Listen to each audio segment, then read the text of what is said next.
Contoh, 2 minggu seminggu terakhir ini mengenai hasil quick count. Ini seakan-akan menjadi referensi utama. Padahal quick count itu harus dia memberi informasi. Hasil quick count adalah probability. Artinya salah satu kemungkinan, bukan mutlak. Yang mutlak yang mana? Yang real count. Nah, apa bedanya quick count dengan survei sebelum apa ini? Sebelum pemilu. Survei sebelum pemilu itu adalah penerapan metodologi survei di mana mengambil sampelnya itu berdasarkan populasi dan sampel itu untuk memprediksi populasi, tapi populasi tidak pernah diketahui.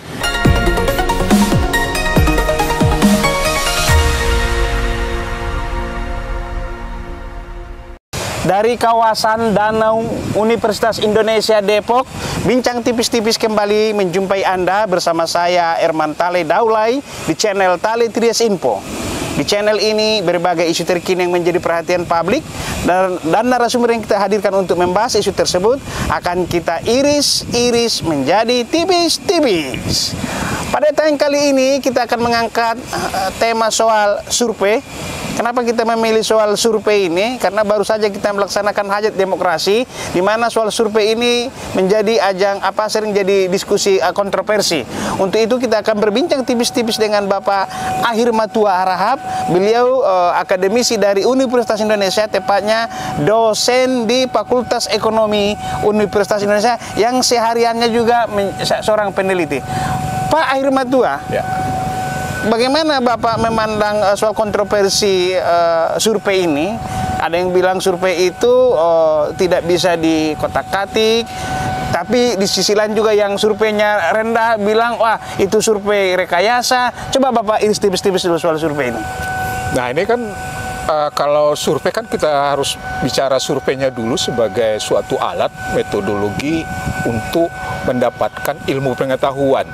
Untuk mendapatkan pengetahuan, metodologinya salah satu survei. Kalau pengertian survei itu berarti menggunakan sampling.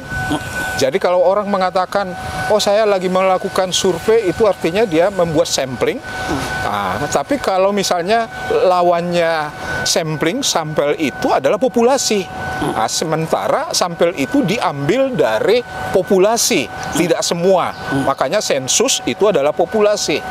Oh saya lagi melakukan sensus, artinya dia mendata semua unit analisis itu. Tetapi kalau survei atau sampling itu hanya sebagian. Nah, berarti kenapa sebagian? Dia ingin mendapatkan informasi dari sebagian itu untuk memprediksi informasi di populasi. Jadi untuk memprediksi populasi dengan hanya sampel itu. Jadi jumlahnya seberapa banyak? Secara teori makin banyak makin baik. Bila perlu jumlah sampel itu sama dengan populasi. Itu yang terbaik.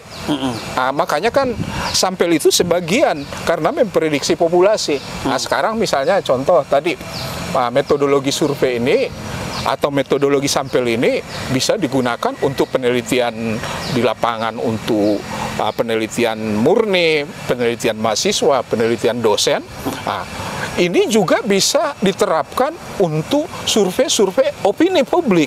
Seperti yang tadi, survei sebelum pemilu itu memprediksi populasi seperti apa gambarannya. Misalnya kalau di dalam pemilu, dia cenderung pilih kandidat yang mana. Tapi berdasarkan sampel tadi, kalau misalnya diambil 1.500 atau 2.000, kira-kira yang 2.000, 1.500 itu dia ingin menduganya, memprediksi populasi seperti apa nanti. Populasi kita tidak tahu. Tidak diketahui populasinya, hanya memprediksi populasi itu, tapi ada cara mengujinya bahwa informasi dari sampel ini sama enggak dengan informasi populasi. Itu uji statistik. Nah, kapan itu? Jika errornya nanti kurang dari 5%, itu dianggap informasi dari sampel ini kurang lebih sama dengan populasi. Nah, itulah yang digunakan di metodologi survei ini, menggunakan sampel ini untuk memprediksi populasi dengan hanya menggunakan sampel yang sedikit. Kenapa sampel sedikit? Itu lebih cepat dilakukan dan juga lebih murah. Tetapi informasi yang dihasilkan bisa dibandingkan dengan informasi kalau dilakukan pengukuran untuk seluruh populasi. Jadi informasinya bisa diperbandingkan. Apakah sama atau tidak sama? Nah, seperti itu. Kalau saya seorang surveyor nih, katakanlah konsultan politik, megang seorang kandidat, saya bisa nggak mengkotak-katik metodologi itu untuk mengarahkan sesuai dengan apa yang saya targetkan? Nah, ini berangkat yang seperti tadi, kalau di dunia akademik itu sebagai asal muasalnya metodologi survei atau metodologi sampel ini, orang berusaha bahwa penerapan metodologi survei ini yang sudah dikembangkan oleh ahli statistik atau ahli riset yang lain itu dibuat sedemikian rupa sehingga digunakan sebaik mungkin untuk mendapatkan informasi yang sebenarnya, karena tujuannya adalah informasi yang sebenarnya. Nah, makanya kalau misalnya tadinya itu di dunia akademik, digunakan sekarang misalnya di dalam dunia opini publik, maka seperti tadi, terpengaruh nggak bahwa ada unsur lain, aspek lain yang mempengaruhi bagaimana kita melaksanakan metodologi itu, apakah kita lakukan dengan sebenarnya atau mengikuti opini publik. Nah, jadi metodologinya sendiri itu ibaratnya kita mau membangun rumah, itu ada pondasi, ada dinding, ada bahannya dari mana, atap dan sebagainya, bahannya seperti itu. Bahwa bangunan mau kita buat itu, itulah informasi, sama seperti tadi hasil survei itu sebuah bangunan. Nah, sekarang bahwa baik buruknya bangunan itu, apakah kita bisa ubah? Nah, jadi ini saya karena Bapak tadi memberi analogi soal rumah, bisa nggak saya mulai dari pondasi, semennya campurannya saya manipulasi, besinya aturan besi 16 saya bikin jadi besi 12. Kan tadi Bapak analogi rumah. Berarti saya sebagai konsultan saya bisa main di sampel nggak, atau bisa bermain di yang dengan analogi bangunan tadi itu? Ya, itu tadi, kalau dari akademik tadi dia mencari komposisi yang terbaik untuk menghasilkan rumah itu. Iya, kalau akademik. Nah, sekarang saya masuk konsultan politik, saya bisa nggak Bapak di titik itu saya bisa bermain nggak? Bahwa bisa diubah. Metodologi itu bisa diubah mulai dari dasar, ibaratnya rumah tadi. Komposisi bangunan pondasinya, dindingnya bisa apa? Campuran pasir dengan apa, atau apa dengan mungkin dindingnya seperti apa, atau hanya catnya aja, itu bisa diubah. Berarti survei itu dengan analogi rumah tadi itu bisa dimanipulasi dong? Ya, bisa lah. Karena alat tadi itu adalah seperti tadi, bisa kita mengubah bahan. Jadi Bapak sebagai peneliti nih, tolong iris tipis-tipis dulu di titik mana saja saya ingin, kalau saya mau bermain nih sebagai konsultan politik, di titik mana saja yang bisa saya mainkan. Nah, misalnya kalau di dalam hal tadi, kalau kita mau arahnya kemana, cenderung memilih siapa, kalau misalnya ada dua kandidat, nah, ini cenderung mau kita tinggikan yang mana, yang mau direndahkan yang mana. Nah, sekarang kita punya target sampel 1.500. Kan kita bisa mencari 1.500 itu di wilayah yang mana supaya ini mendukung lebih tinggi, itu udah bisa berubah. Jadi soal bagaimana kita mengambil sampel yang 1.500, caranya bagaimana? Oke. Jadi saya ingin mengkonfirmasi, kalau ada yang bilang memang survei itu bisa direkayasa menjelang pencoblosan, memang bisa berarti kalau gitu? Ya, bisa kalau misalnya seperti tadi ada muatannya bahwa karena untuk opini publik berbeda di riset tadi, dia mencari bagaimana informasi yang sebenarnya. Mau baik buruk nggak ada urusan? Nggak ada urusan. Kalau saya konsultan, kalau akademik, kalau akademik kan, kalau non akademik tadi kalau ada titipan, ya tergantung seperti tadi. Tapi bisa, mau ditinggi bisa dengan metodologi juga. Cara kita membuat kuesionernya juga bisa. Berarti tadi kita tipis-tipis dulu nih Pak Hirmat ya. Pertama di sampel bisa saya mainkan. Ya. Yang kedua di pertanyaan, kuesioner juga bisa saya giring opini itu. Bisa. Karena diksinya berubah. misalnya kalimat SPOK kita balik dengan misalnya gini, apakah saudara ke minimarket hari ini? Tapi kalau dia sebut minimarket yang mana, itu udah menggiring publik. Dibandingkan netral tadi, apakah saudara pernah hari ini ke minimarket? Nah, itu lebih murni. Jadi kalau ditambahkan pertanyaannya atau dibalik kalimatnya tapi tidak mengubah arti, bisa berubah. Pendekatannya bisa saya mainkan. Ya bisa, tergantung titipannya tuh. Nah, masalahnya sekarang kalau kita berangkat dari akademik tadi, mencari sesuatu yang benar dengan metodologi yang udah dibangun secara akademik itu udah benar, tergantung integritas kita tadi menjalankan. Kembali ke integritas juga ya. Iya. Kalau misalnya saya nggak punya integritas, ya tergantung pesan. Bahkan sampai di database itu bisa diubah. Misalnya di programming bisa mengubah. Pak Irma tuh pernah nggak sih diskusi dengan teman-teman peneliti soal ini? Sebenarnya selama ini Dengan surveyor, polster. Apa? Dengan polster macam katakanlah Denny JA gitu, dengan Hasan Nasbi, dengan Burhan Mutahir. Pernah nggak diskusi soal ini? Secara teknis mungkin belakangan enggak, tapi kalau di awal dulu tahun 2004 gitu waktu ada mulai survei ini, saya udah nulis di koran bahwa metodologi survei yang benar itu seperti apa. Sebenarnya sekarang saya juga banyak hal yang saya lihat penjelasan di dalam penerapan metodologi survei ini, apakah itu survei sebelum pemilu, apa exit poll, atau mungkin juga seperti quick count. Banyak hal yang mungkin tidak terjelaskan, atau ketika dijelaskan oleh mereka itu saya nggak paham. Misalnya contoh, mereka bilang sampelnya sebegini, bagaimana caranya? Kenapa nggak dijelasin? Nah, itu kan bisa aja nanti kalau misalnya contoh ya, kalau nggak dijelasin kepada semua orang, nggak tertulis, itulah yang tadi kita bisa curiga.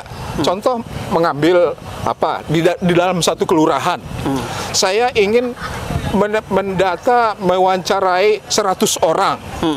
Tapi kalau informasinya nanti saya ingin pendapatan yang lebih rendah, saya ambil yang 100 itu di daerah kumuh. Atau saya ambil di daerah elit. Oh, kalau yang mau bagus saya ambil daerah elit. Tergantung saya. Oh iya. Tapi kalau dijelaskan di situ, ada prosedurnya, SOP-nya, orang bisa lihat. Artinya kan kalau di akademik kan dia harus buka. Termasuk siapa yang MBA juga ya, di akademik. Iya, seperti itu. Itu akademik tadi. Makanya tadi ketika keluar yang disebut non-akademik, penerapan metodologi akademik ke dunia non-akademik, nah itulah tadi mungkin banyak persoalan. Oke, iris tipis-tipis terakhir nih Pak Irma Tuani. Dalam pengalaman Bapak sebagai peneliti, sejauh mana pengaruh hasil survei ketika saya bilang kandidat A menang, pamannya gitu ya kan, surveinya tinggi. Ya. Saya ceritakan itu pengaruhnya terhadap masyarakat yang tadinya masih belum menentukan pilihan ataupun masih gamang gitu, ke pengaruh hasil survei itu. Udah karena udah menang tuh, ini saya ikut-ikutan deh gitu. Itu ada pengaruhnya nggak? Nah, itu kan ada dua hasil survei itu tadi kalau diumumkan. Yang satu sebenarnya tujuan akademiknya itu adalah bahan perencanaan buat partai atau kelompok pengusung. Kalau rendah, bagaimana meningkatkan. Kalau hasilnya tinggi, bagaimana mempertahankan. Nah, itu berarti hasil survei digunakan untuk bahan perencanaan. Nah, itu. Nah, sekarang di pihak yang kedua, publik, apakah bisa dia terpengaruh hasil itu? Bisa jadi, karena orang karena ini udah menang, yang udah lebih tinggi yang saya kesinilah, atau mungkin saya menolong yang lebih rendah. Sebaliknya bisa begitu. Misalnya informasi tinggi ke A, oh ini rendah, mungkin dia rasa kasihan, dia bisa mengubah persepsinya dia berdasarkan informasi. Tapi makin tinggi literasi masyarakat, pengetahuan masyarakat terhadap itu, hal-hal seperti itu nggak terjadi. Tapi kalau misalnya masyarakat Indonesia mungkin yang beragam, berlapisan, ya bisa mungkin menggiring itu.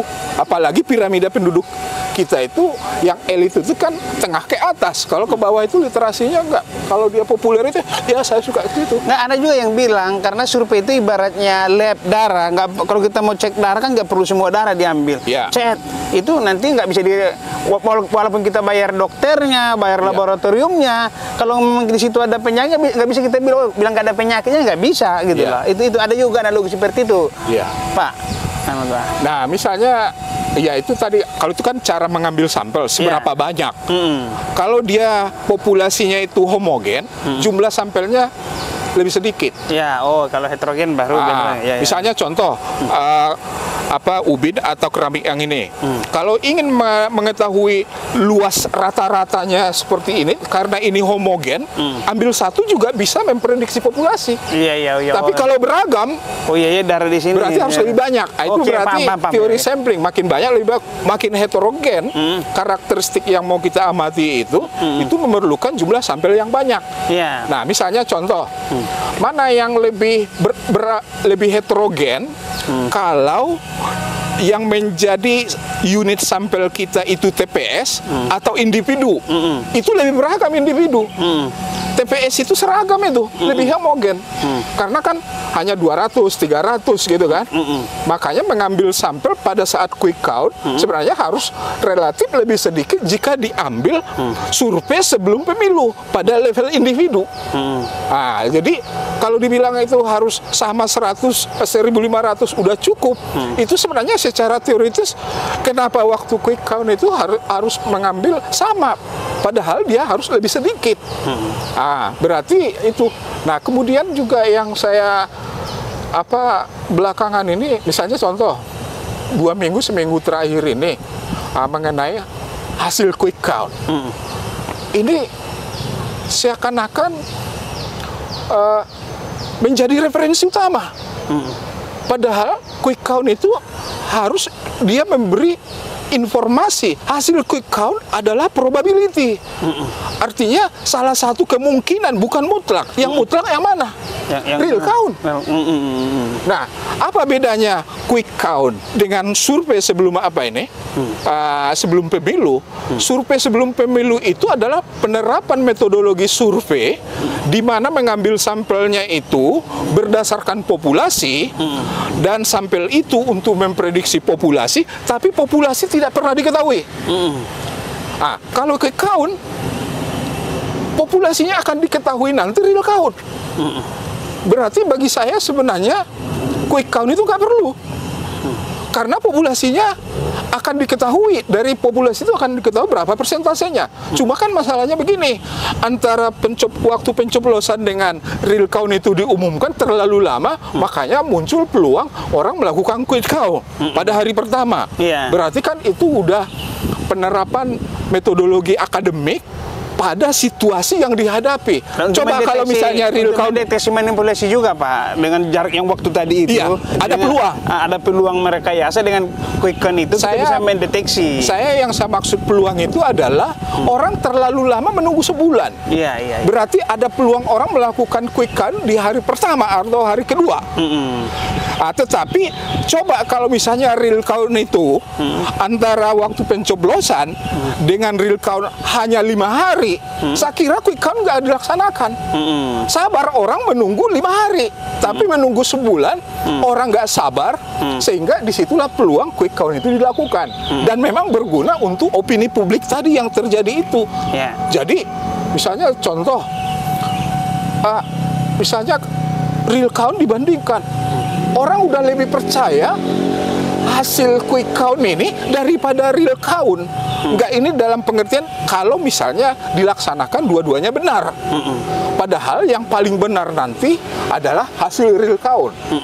Seperti itu. Oke, baik. Demikian bincang tipis-tipis dengan Bapak Akhir Matua Rahab, dosen Fakultas Ekonomi Universitas Indonesia. Sampai bertemu kembali.